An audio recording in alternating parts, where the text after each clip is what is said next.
Drama के start में हमारे हीरो फू की तबीयत खराब हो रही थी, उसे कोई बीमारी होती है। असिस्टेंट किसी को कॉल करके कहता है कि बार बंद कर दो, मिस्टर फू के बारे में कोई भी न्यूज़ बाहर नहीं आनी चाहिए। असिस्टेंट फू को इंजेक्शन देने वाला था। यहाँ पर एक प्रीटी गर्ल आती है जो कि हमारी हीरोइन है, जिसका नाम रुई है। रुई कहती है कि मैं इसको बचा सकती हूँ। फू रुई को पकड़ लेता है और उसके क्लोज आने लगा था। रुई कहती है कि एक और बार मैं तुमसे मिलने आ गई हूँ। वो फू को बेहोश कर देती है। कुछ टाइम के बाद फू को होश आ जाता है। असिस्टेंट कहता है कि बॉस आप ठीक तो है ना। रुई तो बंधी हुई थी। वो कहती कि मैंने कहा था ना कि मैं इसे ठीक कर सकती हूँ। फू रुई का फेस पकड़ के कहता है कि तुम्हें कैसे पता चला कि मैं बीमार हूँ।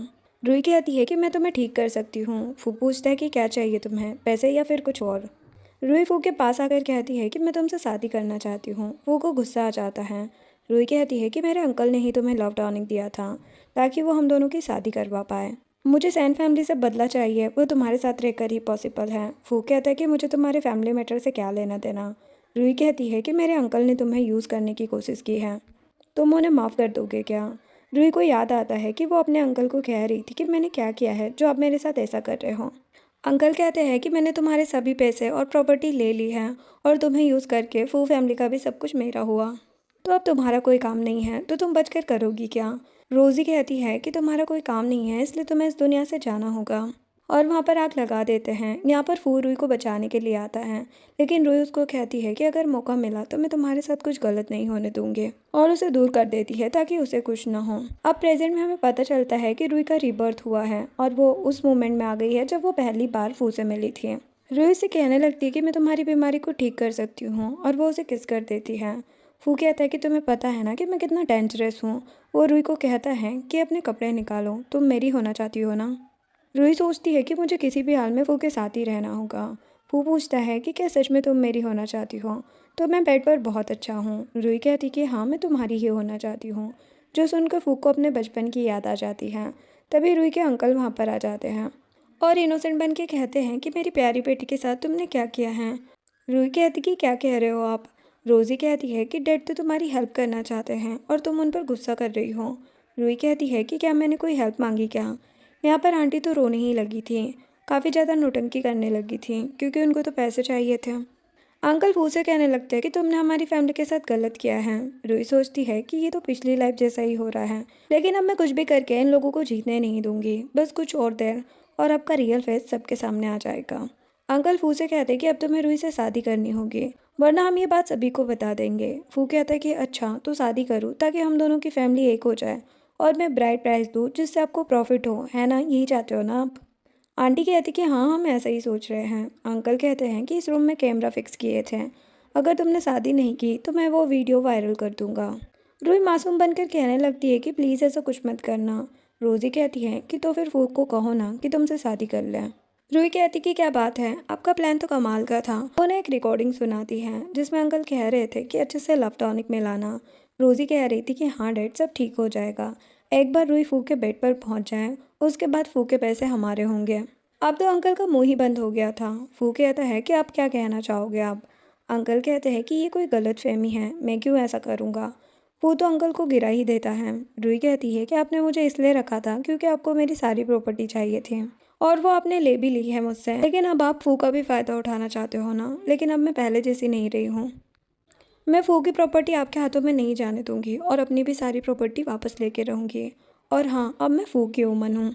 देन फू रूही को लेकर जा रहा था और असिस्टेंट से कहता है कि मेरे ससुराल वालों की खातिरदारी कर देना। और आकर फू कहता है कि मेरे सर्टिफिकेट ले लेंगे, लेकिन उससे पहले हम कॉन्ट्रैक्ट साइन कर लेते हैं। 1 साल के बाद अगर तुम चाहो तो डिवोर्स ले सकती हो, जिसके बाद मेरी 50% प्रॉपर्टी तुम्हारी हो जाएगी। ये रिवॉर्ड ही समझ लो। रूही मना कर देती है कि मैं इस कॉन्ट्रैक्ट पर साइन नहीं करूंगी। फू पूछता है कि क्यों, तुम्हें मेरे पैसे नहीं चाहिए क्या। रूही मना करती है कि मुझे पैसे नहीं चाहिए बल्कि तुम चाहिए, और मुझे डिवोर्स देना चाहते ही क्यों हो। फू रूही के क्लोज आकर कहता है कि तुम्हें पता है ना कि मैं बीमार हूँ, फिर भी तुम मेरे साथ क्यों रहना चाहती हो। रूही कहती है क्योंकि मैं तुमसे प्यार करती हूँ। ये सुनकर फू को बचपन की याद आ जाती है। उसके फ्रेंड ने कहा था कि मैं तुमसे ही शादी करूँगी। अब वो सोचता है कि क्या इसको मैं याद हूँ, क्योंकि रूही ही उसके बचपन की फ्रेंड होती है। रूही कहती कि प्लीज़ मुझे कभी मत छोड़ना। रूही को याद आता है कि कैसे वो फू के सामने ही मर गई थी। फू कहता है कि कभी मुझसे झूठ मत बोलना। रूही कहती कि मैं बहुत लकी हूँ क्योंकि मुझे तुम मिले हो। फू कहता है कि कल ही हम मैरिज सर्टिफिकेट लेने जाएंगे, फिर दोनों ही ड्रिंक करते हैं।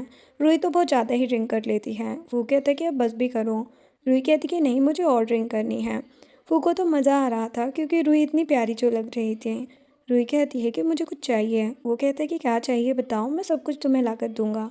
रूही कहती है कि अपनी विश किसी को बताई नहीं जाती और फू को हक कर लेती है और कहती है कि मैं तुम्हें एक सीक्रेट बताना चाहती हूँ। फू कहता है कि क्या। रूही कहती है कि पहले रिक्वेस्ट करो मुझसे। फू कहता है कि कभी नहीं। वो रूही के क्लोज आता है और किस करने जा रहा था। रूही कहती है कि मैं तुमसे बहुत प्यार करती हूँ। फू सोचता है कि कहीं मैं कुछ गलत तो नहीं सुन रहा हूँ ना। बताओ कब से तुम मुझसे प्यार करती हो। जो सुनकर रूही फू को किस कर देती है। फू को लग रहा था कि कहीं ये किसी और से प्यार तो नहीं करती ना, इसलिए वो पूछता है कि मैं हूँ कौन। रूही कहती है कि फू चैंग, मैं तुमसे बहुत प्यार करती हूँ। फू रूही को वो लेकर रूम में आता है और दोनों नाइट स्पेंड कर लेते हैं। मॉर्निंग में रूही प्यार से फू के पास थी, लेकिन जैसे ही आंखें खुलती हैं तो वो हैरान हो जाती है। वो कहती है कि मैं यहाँ क्यों हूँ। वो कहता है कि क्या तुम्हें कुछ भी याद नहीं है। रूही सोचती है कि कहीं मैंने ड्रिंक करके रिबर्थ वाली बात तो नहीं बता दी इसे। वो कहती कि जो भी मैंने कहा वो भूल जाओ। वो रूही के क्लोज आकर कहता है कि क्या सच में तुम्हें कुछ याद नहीं है। रूही कहती कि हाँ याद नहीं है, लेकिन मैं ड्रिंक करके कुछ भी कहती हूँ वो सच नहीं होता। जो सुनकर फू का तो मुँह ही बन जाता है। तभी एक मेड आती है फू के रूम में। असिस्टेंट कहता है कि तुम रूम में मत जाओ, फू अपनी वाइफ के साथ है। मेड कहती है कि फू तो किसी लड़की के क्लोज नहीं जाता ना। असिस्टेंट कहता है कि तुम ज़्यादा मत सोचो। अब मेड कॉल करके किसी को कहती है कि फू किसी लड़की के साथ रूम में है। इधर तो रूही काफ़ी शर्मा रही होती है। अब हम देखते हैं कि फू की स्टेप मॉम आती है। वो कहती है कि मैं भी तो देखूं फू किसको लेकर आया है घर पर। मेड आकर रूही को कहती है कि आपको बाहर बुला रहे हैं। जैसे ही रूही बाहर आती है तभी स्टेप मॉम कहती है कि टी लेकर आओ। और उनके साथ एक जिया नाम की लड़की भी होती है। वो कहती कि कोई बात नहीं, आप गुस्सा मत कीजिए। वो उन्हें काफ़ी मस्के लगाने की कोशिश कर रही होती है और वो रूही से कहती है कि मैं फू की चाइल्डहुड स्वीट हार्ट हूँ। जो सुनकर रूही कहती कि अच्छा, लेकिन तुम उसकी वाइफ तो नहीं हो ना। रूही टी उन दोनों के फेस पर फेंक देती है। तभी यहाँ पर फू भी आ जाता है, जिसको देख के जिया मासूम बन जाती हैं कि देखो ना कैसे ये हमें परेशान कर रही है। तभी स्टेप मॉम कहती है कि तुम इस लड़की से शादी नहीं कर सकते हो, ये मुझे मंजूर नहीं है। फू कहता है कि मैंने पूछा क्या आपसे, मेरी वाइफ जो भी करेगी मैं उसके साथ हूँ। वैसे भी आप मेरी रियल मॉम नहीं है, तो ऐसे बिहेव करना बंद करो। मेरे डैड की लवर हो ये भूलो मत। जिया कहती कि तुम इतने रूड क्यों बन रहे हो, आंटी तुम्हारे अच्छे के लिए ही कह रही है। फू कहता है कि तुम्हें पता होना चाहिए ये मेरा घर है, अब निकलो दोनों यहाँ से। रूही कहती है कि तुमने पूछा क्यों नहीं कि मैंने क्या किया है। फू कहता है कि मेरे होते हुए कोई भी तुम्हें हर्ट नहीं कर सकता, मैं तुम्हारी साइड ही रहूँगा। जो सुनकर रूही तो उसे किस कर देती है। बाहर आकर स्टेप मॉम सोचती है कि फू तुम हर बार मेरी इंसल्ट करते हो, अब मैं तुम्हें छोड़ने नहीं वाली। इधर अंकल कहते हैं कि फू की स्टेप मॉम का कॉल आया था। वो कह रही थी कि एक लड़की है जो फू को पसंद करती है, हमें किसी भी हाल में सारी प्रॉपर्टी अपने नाम पर करनी होगी। तभी रोज़ी आकर कहती कि न्यूज़ में आ रहा था कि हमने रूही की प्रॉपर्टी ले ली है। जो सुनकर अंकल को तो गुस्सा आ जाता है। रात में अंकल रूही को बुलाते हैं। रूही कहती है कि आपको आज मेरी याद क्यों आ गई। अंकल कहते कि हम तुम्हारी सारी प्रॉपर्टी तुम्हें देने को रेडी हैं। जो सुनकर रूही कहती कि हाँ, जो मेरा है वो तो आपको देना ही होगा ना मुझे। रोज़ी कहती है कि तुम जल्दी से माफ़ी मांगो वरना तुम्हारे लिए अच्छा नहीं होगा।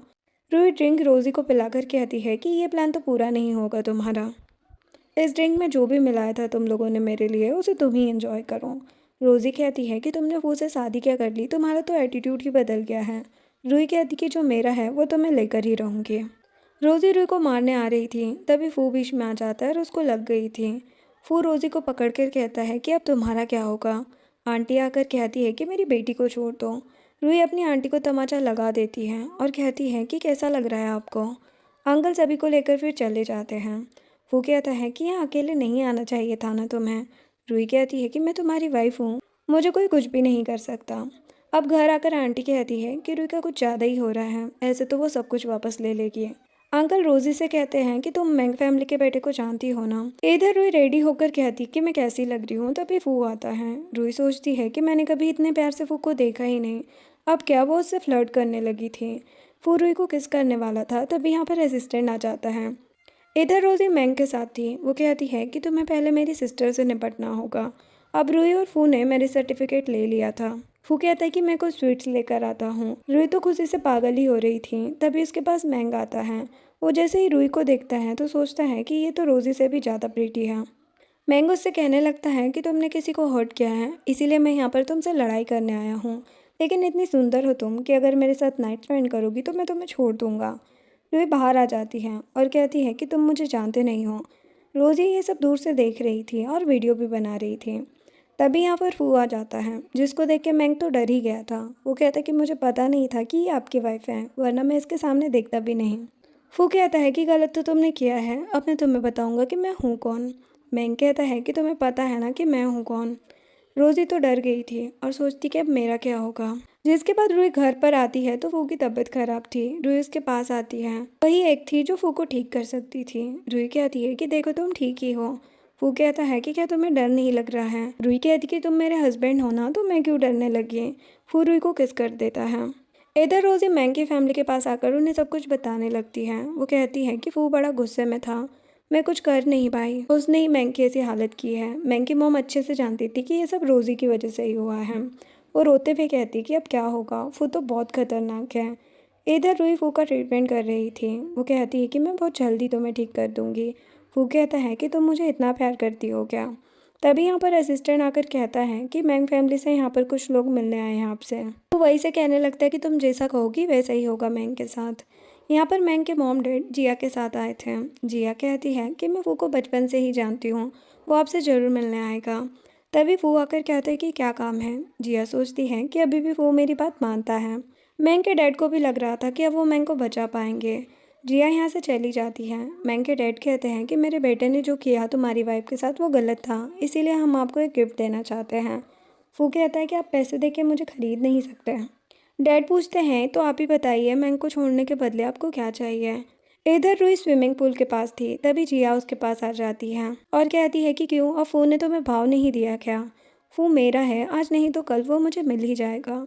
रूही कहती है कि मैं तुम जैसी लड़कियों को अच्छे से जानती हूँ। पहले जो फू ने तुम्हारी इंसल्ट की थी क्या वो भूल गई हो, जो अपनी ये सड़ी सी शक्ल उठाकर आ गई हो।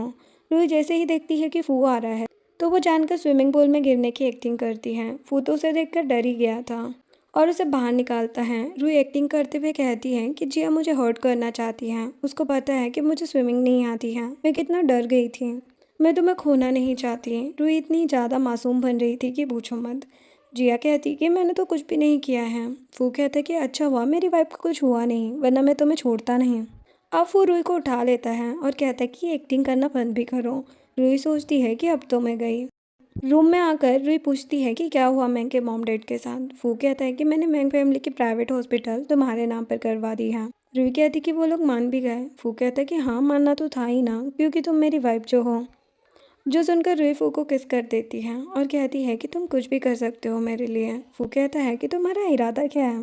देन ये दोनों बाहर आते हैं जहाँ पर जिया अभी भी थी। रूही कहती है कि वो फू मेरे हेयर ड्राई कर रहा था ना, इसलिए देर हो गई। फू कहता है कि तुम ज़्यादा ही वेट कर रही थी, लेकिन माफ़ी तो मांगनी पड़ेगी तुम्हें रूही से। जिया रूही को कहती कि मुझे माफ़ कर दो।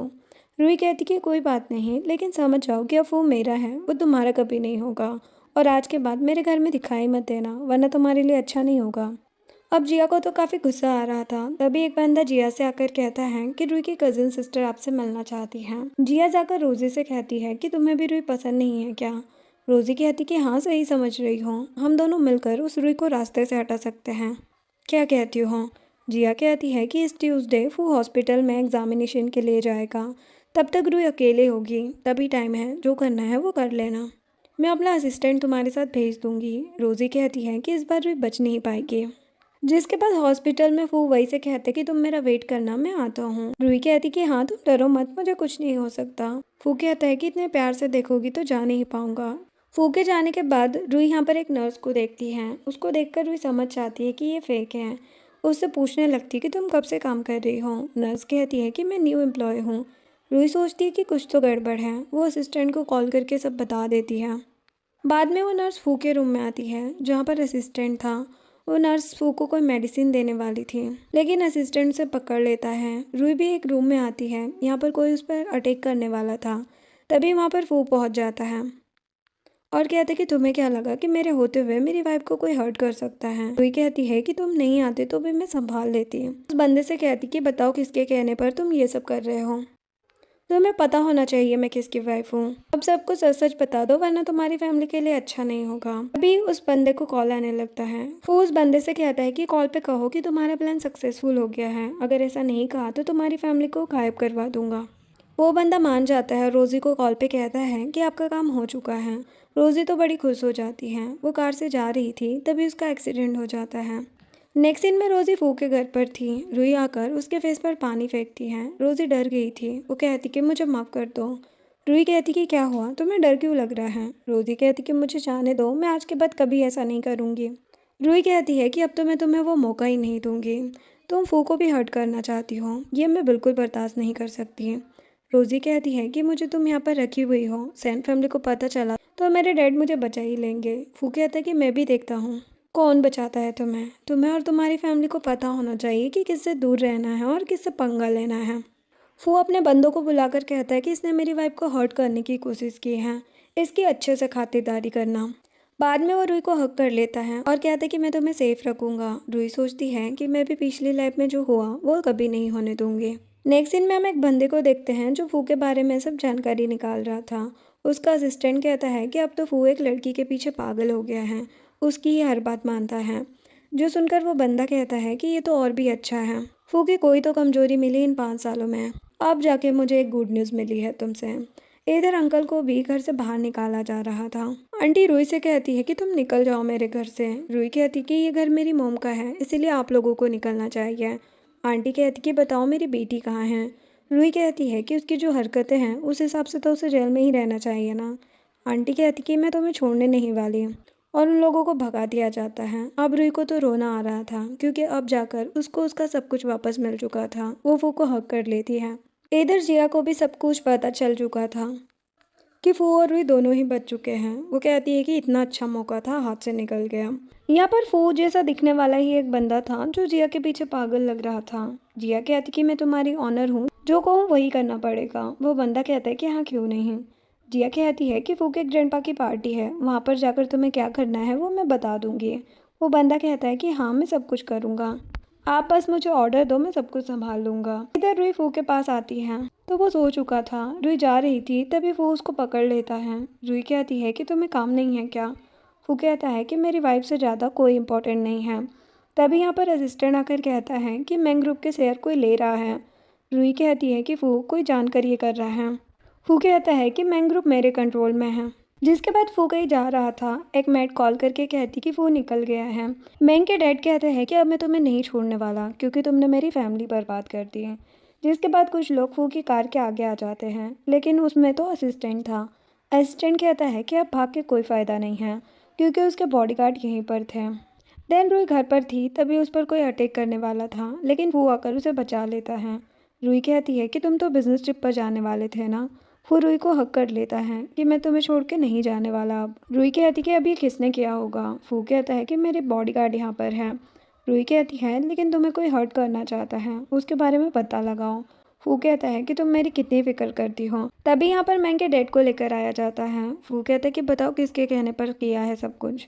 मैंग के डैड पहले तो बताने से मना कर देते हैं, लेकिन थोड़ी पिटाई होने के बाद मान जाते हैं। रूही कहती कि कोई तुम्हें यूज़ करके मेरे हस्बैंड को मारना चाहता था, अब बता भी दो सच। मैंग के डैड कहते हैं कि मैं नहीं जानता कि वो कौन था जिसने मुझे कॉल किया था। रूही कहती है कि वही तो मैं सोचूं कि आपके पास इतना दिमाग कहाँ, कोई तो है जो आपके साथ है। वो माइक देखती है और माइक में कहती है कि मैं तुम्हें वार्निंग दे रही हूँ, फू से दूर रहो। इधर वही बंदा था जिसको फू बिल्कुल पसंद नहीं था। वो कहता है कि इस बार भी मैं हार गया, अब मुझे ग्रैंडपा की बर्थडे पार्टी में जाना होगा, वहाँ पर ही मैं फू से हिसाब चुकता करूँगा। इधर मैंग के डैड कहते हैं कि मैं उस बंदे की बातों में आ गया था, मुझे जाने दो। फू कहता है कि ठीक है जाने देता हूँ, लेकिन तुम जेल से कभी बाहर नहीं आ पाओगे। मैंग के डैड कहते हैं कि क्या तुम अपनी मॉम के बारे में नहीं जानना चाहते हो, उनके साथ क्या हुआ था।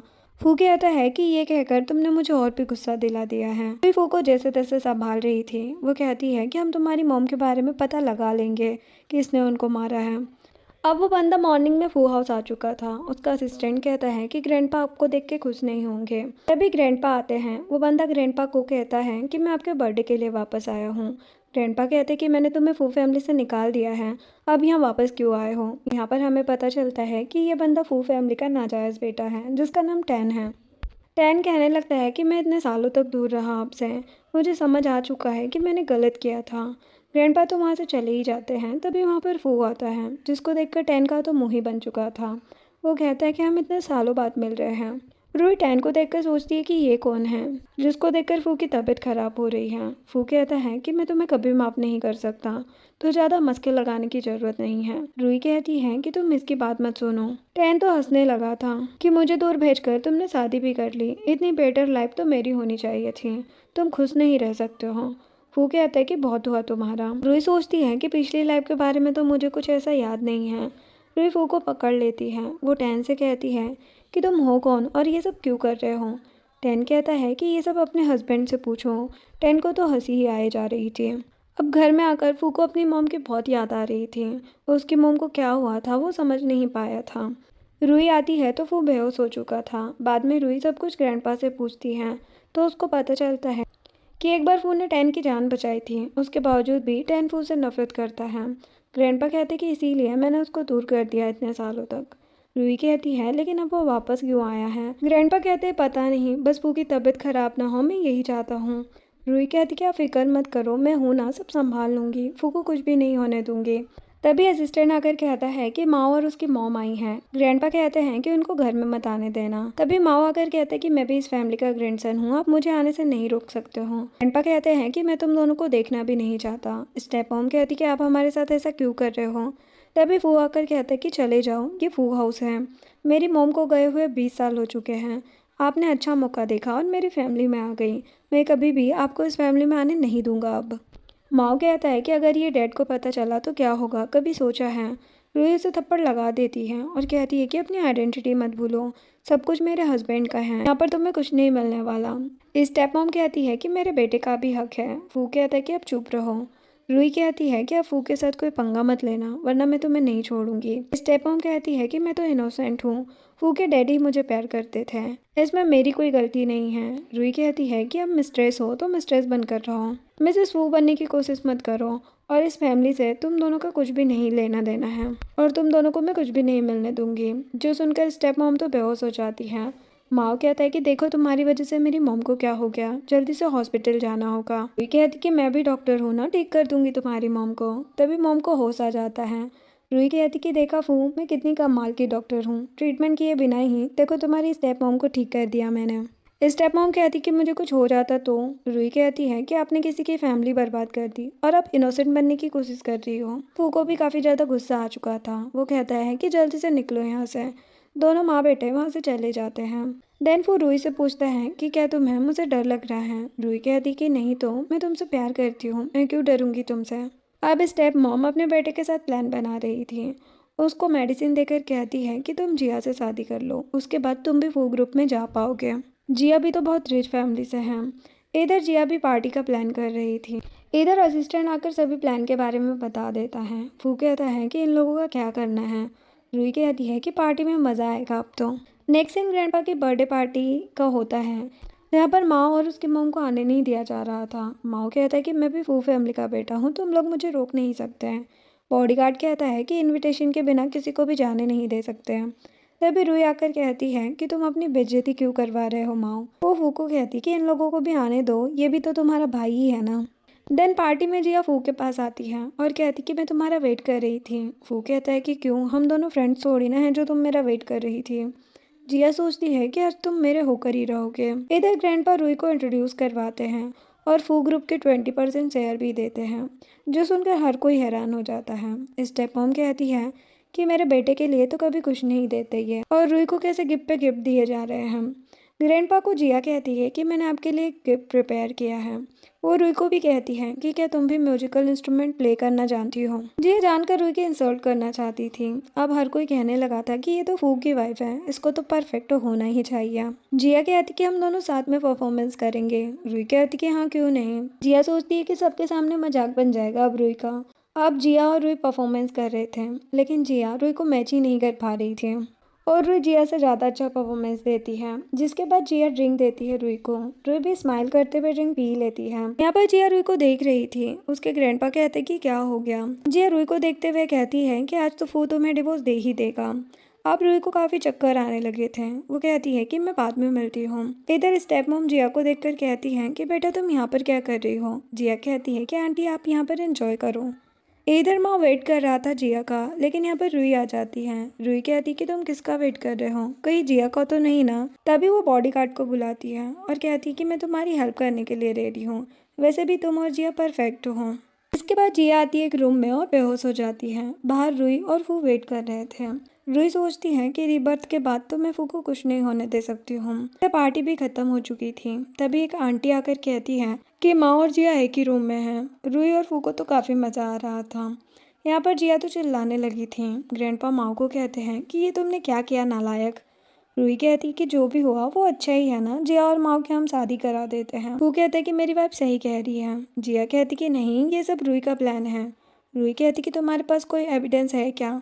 जिया फू से कहती है कि प्लीज़ मेरी हेल्प करो। फू कहता है कि तुम हो कौन, मैं क्यों तुम्हारी हेल्प करूँ। अब स्टेप मॉम कहने लगती है कि इन दोनों की शादी जल्दी से करवा देते हैं। जिया मना करती है कि मैं फू से शादी करूँगी। ये सुनकर तो रूही को बहुत गुस्सा आ जाता है। जिया के ग्रैंडपा कहते हैं कि ये तुमने क्या किया। रूही कहती है कि आपकी पोती मेरे हस्बैंड से शादी करना चाहती है, तो मैं क्या करूँगी। आप तो रूही छोड़ने नहीं वाली थी जिया को। रूही कहती है कि आपको मेरी बात माननी ही होगी। जिया के ग्रैंडपा कहते हैं कि मैं क्यों मानूँ तुम्हारी बात। रूही कहती है कि अच्छा, आपको कल की हेडलाइन में आना है क्या। अब रेपुटेशन की बात थी तो ग्रैंडपा को उसकी बातें माननी ही पड़ती हैं। रूही कहती है कि पहले तो जिया को मुझसे माफ़ी मांगनी होगी, क्योंकि मेरे पास सारे प्रूफ हैं। जिया माफ़ी मांगने से मना कर देती है। रूही कहती है कि और मुझे सन फैमिली के 15% शेयर भी चाहिए। तो सुनकर जिया के ग्रैंडपा तो हैरान हो जाते हैं। फू के ग्रैंडपा कहने लगते हैं कि मेरी बहू जो कह रही है वो मान लो। जिया के ग्रैंडपा कहते हैं लेकिन मेरी फैमिली की प्रॉपर्टी मैं किसी और को नहीं दे सकता। रूही कहती है कि फिर तो मैं जिया को जेल में ही भेज दूंगी। तो फिर जिया के ग्रैंडपा उसे शेयर देने के लिए मान जाते हैं। रूही कहती कि हाँ, जिया और माँ की शादी भी होगी। तो सुनकर जिया तो मना करने लगती है कि मैं बिल्कुल नहीं मानने वाली। माओ कहता है कि तुमने मेरे साथ जो किया है उसकी रिस्पॉन्सिबिलिटी तो उठानी होगी ना। माओ तो बड़ा मासूम बन रहा था। जिया कहती है कि तुम जानकर ये सब कर रहे हो ना। स्टेप मॉम कहती कि अब हम सभी ने देखा था कि तुम दोनों के बीच क्या हुआ था, तो शादी तो करनी पड़ेगी ना। जिया को मानना ही पड़ता है। बाद में वो रूही से कहता है कि तुम्हें मज़ा तो आया ना आज के तमाशे में। रूही कहती कि हाँ। वो फू को किस कर देती है। बाद में असिस्टेंट फू के पास आता है और 10 के बारे में बात कर रहा था। नेक्स्ट सीन में रूही 10 के पास आती है। रूही कुछ भी करके फू को सेफ रखना चाहती थी। बाद रूही असिस्टेंट से बात कर रही थी। वो कहती कि मुझे सब सच बता दो, फू मुझसे क्या छुपा रहा है। जिसके बाद वो घर पर आता है तो रूही उससे कहती है कि काम के चक्कर में तुम मुझे तो भूल ही गए हो। फू रूही को सॉरी बोलकर किस करता है। रूही को फिर कोई कॉल करके कहता है कि फू के लिए न्यू डॉक्टर अपॉइंट किया गया है। फू आकर रूही को हक कर लेता है। रूही सोचती है कि फू की अभी भी तबीयत खराब है, मैं क्या करूँ जिससे वो खुश हो जाए। रूही उससे कहती है कि मैं तुमसे बहुत प्यार करती हूँ। फू कहता है कि तुम मेरे साथ हो तो मुझे कुछ भी नहीं हो सकता है। इधर जिया को घर में रखा था, उसको बाहर भी नहीं जाने दे रहे थे। जिया कहती है कि मैं माओ से कभी शादी नहीं करने वाली। तभी यहाँ पर माओ आ जाता है, जिसको देख के जिया और भी ज़्यादा गुस्सा हो जाती है और कहती है कि तुम क्यों आए हो यहाँ पर। माओ कहता है कि तुम तो नफरत करती हो ना रूही से, मैं तुम्हारी हेल्प कर सकता हूँ। यहाँ पर रूही सो रही थी। फू उसको प्यार से देख रहा था। असिस्टेंट आकर कहता है कि जिया शादी के लिए मना कर रही है। फू कहता है कि जिया के ग्रैंडपा उससे प्यार करते हैं, ये शादी तो होकर ही रहेगी। बाद में वो 10 से मिलने के लिए आता है। 10 कहता है कि तुम मेरे साथ क्यों कर रहे हो ये सब। दूसरी तरफ रूही एक मेडिसिन बना रही थी। वो आती है और कहती है कि मैं लाई हूँ एक मेडिसिन जिससे 10 जल्दी ठीक हो जाएगा। जिसके बाद कार में रूही फू को कहती है कि 10 को बचाने के लिए मैंने मेडिसिन बनाई, तो तुम्हें बुरा तो नहीं लगा ना। फू कहता है कि बिल्कुल नहीं। बाद में फू किसी को कॉल करके कहता है कि वो कॉन्ट्रैक्ट जिया तक पहुंच जाना चाहिए। जिया अपने असिस्टेंट से कहती है कि फू के शेड्यूल की जानकारी दो मुझे, क्योंकि उसको पटाने के बाद ही मैं माँ से दूर हो सकती हूँ। माँ के साथ तो मैं कभी शादी नहीं करूँगी।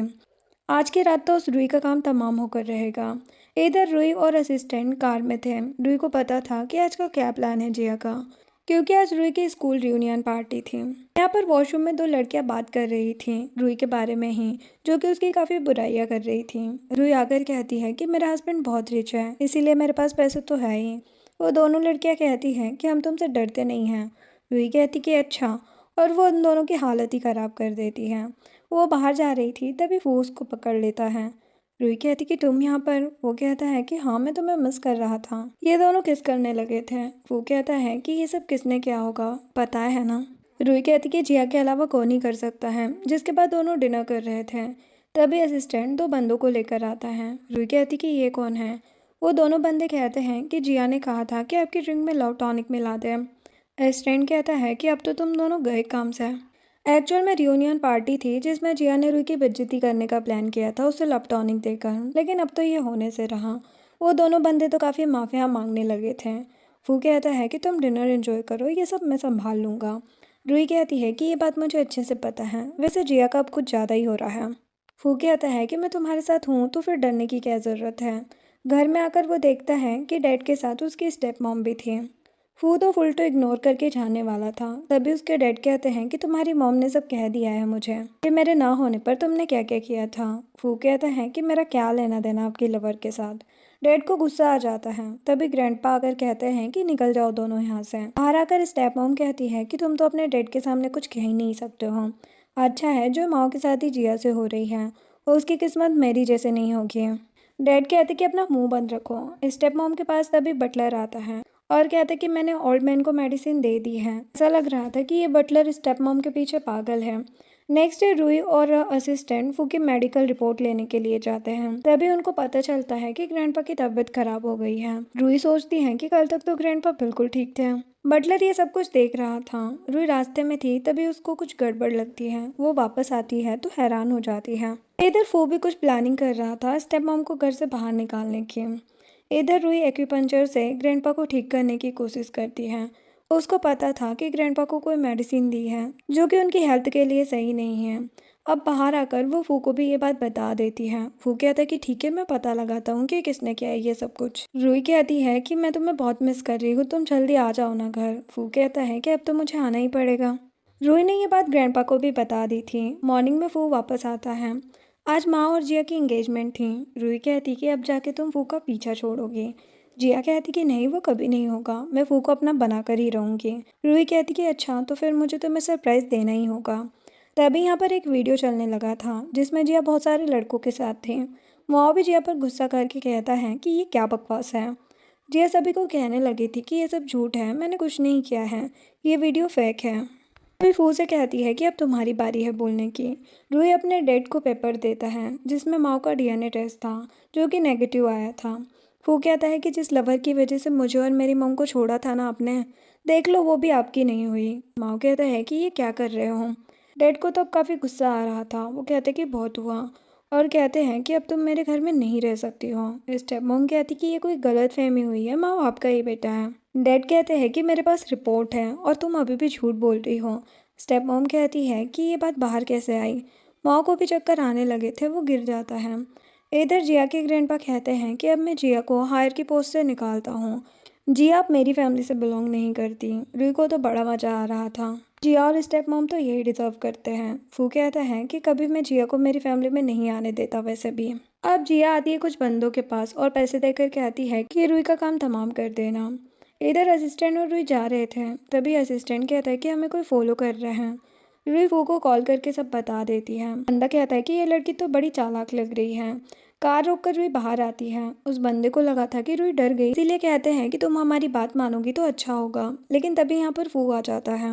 रूही तो उसके सामने मासूम बन जाती है। इधर जिया की हालत काफ़ी ख़राब हो गई थी। वो रिच होकर अब पुअर बन गई थी। वो सोचती है कि आज रूही को फू की लाइफ से जाना ही होगा, तभी तो मैं उससे शादी करूंगी ना। तभी बाहर से आवाज़ आती है फू की कि मेरी वाइफ मिल नहीं रही है, बताओ वो कहाँ है। जिया को लगता है कि उस बंदे ने काम कर दिया है। जैसे ही देखती है तो रूही सामने थी। जिया कहती कि तुम बच कैसे गई। रूही कहती है कि मैंने कहा था ना कि मुझसे पंगा मत लेना, मैं पहले जैसी नहीं रही जिसको कोई भी बेवकूफ़ बना के चला जाए। जिया कहती कि तुम आ गई इसलिए वो मेरा नहीं हो पाया। रूही कहती है कि और अब कभी होगा भी नहीं। जिया तो बेहोशी हो जाती है। फू की तबीयत भी बिगड़ रही थी। रूही कहती कि तुम ठीक तो हो ना। फू कहता है कि हाँ। बाद में रूही स्टेप मॉम से मिलने आती है। वो कहती है कि अब बता भी दो कि माँ किसका बेटा है और ये भी बता दो कि फू की मॉम के साथ क्या हुआ था। स्टेप मॉम कहती है कि मैंने फू की मॉम के साथ कुछ नहीं किया है, जो कुछ भी किया है फू के डैड ने ही किया था। फू तुम्हें तो अपने डैड पर बहुत ट्रस्ट था ना, लेकिन देखो क्या हुआ, उसने तुम्हारी मॉम को ही दूर कर दिया तुमसे। देन फू के डैड को भी पता चल गया था कि माओ बटलर का बेटा है। बाद में वो फू से माफ़ी मांगते हैं, लेकिन फू अपने डैड को माफ़ नहीं कर सकता था क्योंकि उसने अपनी माँ को खोया था। जिसके बाद रुई को बाहर जाना था, लेकिन फू ने मना किया था। रुई कहती है कि फू को मैं कुछ होने नहीं दूंगी। रुई फू से मिलने के लिए जा रही थी, असिस्टेंट उसे रोकता भी है, लेकिन वो उसे भी बेहोश कर देती है। बाद में रुई आती है टेन के पास। वो उसके ब्लड का यूज करके फू के लिए मेडिसिन बनाना चाहती थी। वहाँ पर आता है, तब तक रुई बेहोश हो चुकी थी। फू कहता है कि मैं तुम्हें कुछ नहीं होने दूंगा। जैसे ही रुई को होश आता है, अब फू भी ठीक हो गया था। इसके बाद ग्रैंडपा और रुई मिलकर फू का बर्थडे सेलिब्रेट करते हैं और इसी के साथ ये ड्रामा एंड होता है। वीडियो पसंद आई हो तो लाइक शेयर एंड सब्सक्राइब करें। Thanks for watching.